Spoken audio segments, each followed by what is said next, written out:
Standing by in our newsroom, he's been reviewing some of the key issues that President Trump raised in his speech. One, the Panama Canal. Phil, what stood out to you?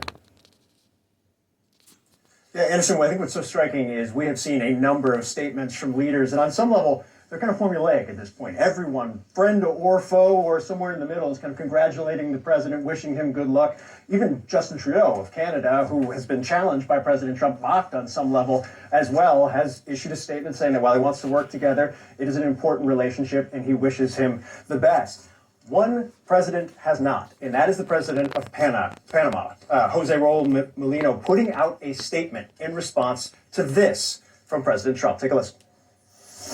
We have been treated very badly from this foolish gift that should have never been made, and Panama's promise to us has been broken. The purpose of our deal and the spirit of our treaty has been totally violated. American ships are being severely overcharged and not treated fairly in any way, shape, or form, and that includes the United States Navy. And above all, China is operating the Panama Canal, and we didn't give it to China. All right, Anderson, President Mulino in his statement saying nothing about the working relationship or congratulating the president. He says explicitly that he rejects in its entirety the words of President Donald Trump. And that is a repeat of what he said shortly after President Trump started tweeting about this or posting on social media about this issue and then addressing it again in a press conference. And the reason why this stood out to me is because we were just down in Panama. The individual's holding the camera right now. Andrew Smith was my photojournalist down there, and we were down there for 5 or 6 days talking to Panamanian officials, government officials, former government officials, and Panama Canal Authority officials. The authority is not commenting on what we heard from President Trump. But if you take a look here, I was actually going back through the video that we took, that Andrew Smith took.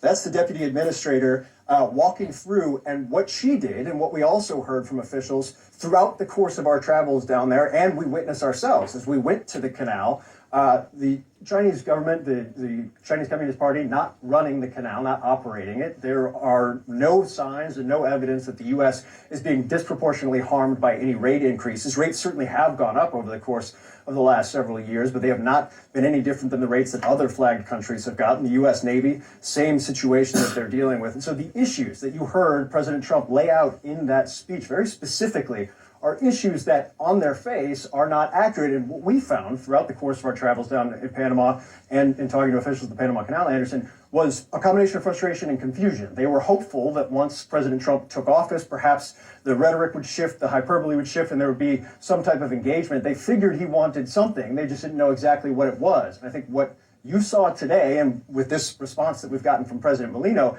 is a recognition that this wasn't necessarily trying to lobby for something else. This wasn't an effort to have an angle to these issues. He means very clearly, he was reading from his prepared remarks when he made the Panama Canal an issue here. Now, I do want to say, we heard from Senator Marco Rubio, the president's pick to be his nominee for Secretary of State, who made clear what are widespread concerns about Beijing's influence in Latin America, specifically as it pertains to the Panama Canal, to Hong Kong-based subsidiaries, ports, that operate at both ends of the canal. Those are real concerns. The interesting thing, though, Anderson, Mulino has been very clear. He wants to help President Trump on the issue he cares most about, immigration of the Darien Gap.